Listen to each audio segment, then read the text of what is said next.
euro. Quella macchia gli impedisce di portare avanti con normalità la sua impresa di consulenza aziendale.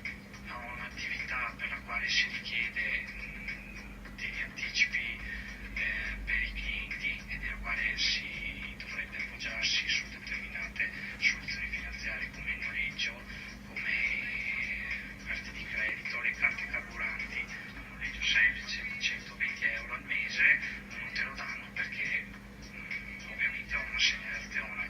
Che rapporto ha con le banche oggi? Meno le utilizzo, meglio sto.